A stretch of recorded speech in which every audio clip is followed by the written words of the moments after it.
నా పేరు కొండా కౌశిక్, అఖిల భారత ప్రగతిశీల రైతు సంఘం చర్ల మండల నాయకుడిని.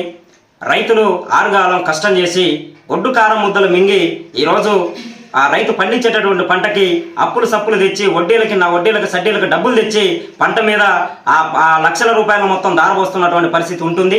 అలాంటి పంట ఈనాడు వరి కానీ, పత్తి కానీ, మొక్కజొన్నలు కానీ, ఇతర పంటలు అన్నీ కూడా ఈనాడు చేతికి అందినటువంటి పరిస్థితి ఉన్నది. అలాంటి పంటకి గిట్టుబాటు ధర వస్తే కానీ ఆ రైతు బ్రతికేటటువంటి పరిస్థితి ఉండదు.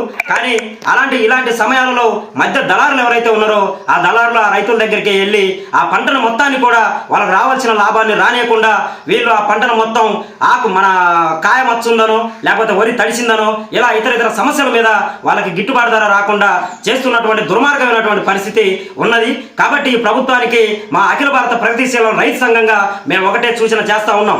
ఈ రోజు ఆ ఆరుగాలం కష్టం చేసి పండించినటువంటి పంటకు రైతుకు గిట్టుబాటు ధర ఇవ్వాల్సిన అవసరం ఉందా లేదా అనేది ఈ ప్రభుత్వం ఆలోచన చేయాల్సినటువంటి అవసరం ఉంది.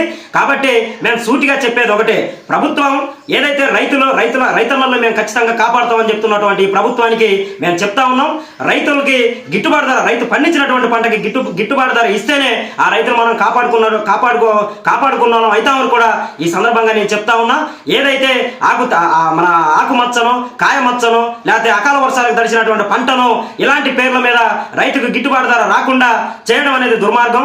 కాబట్టి అలాంటి పంటకి గిట్టుబాటు ధర రావాలని చెప్పి ఆ రైతులను ఆదుకోవాలని చెప్పి మేము ఈ సందర్భంగా డిమాండ్ చేస్తా ఉన్నాం. అలాగే ఏదైతే మధ్య దళారులు ఎవరైతే ఉన్నారో ఈ దళారు వ్యవస్థను నిర్మూలించాలని, రైతులకు గిట్టుబాటు ధర రావాలని చెప్పి ఈ సందర్భంగా మేము డిమాండ్ చేస్తా ఉన్నాం. అలాగే ఎవరైతే దళారు వ్యవస్థ ఉందో ఆ దళారులను, సదరు వ్యక్తులు ఎవరైతే రైతులను మోసం చేస్తున్నటువంటి వ్యక్తులు ఎవరైతే ఉన్నారో ఆ వ్యక్తుల్ని తక్షణమే కఠినంగా శిక్షించాలని, తద్వారా రైతాంగాన్ని కాపాడుకోవాలని చెప్పి ఈ సందర్భంగా మేము డిమాండ్ చేస్తా ఉన్నాం. లేని ఎడల రైతుల సమస్యల్ని మొత్తాన్ని పరిష్కరించుకునే దిశగా, ఆ రైతాంగాన్ని మొత్తాన్ని కాపాడుకునే దిశగా ఖచ్చితంగా వారి యొక్క సమస్యల పరిష్కారం కోసం రోడ్లు ఎక్కుతామని కూడా అఖిల భారత ప్రగతిశీల రైతు సంఘంగా మేము హెచ్చరిస్తా ఉన్నాం.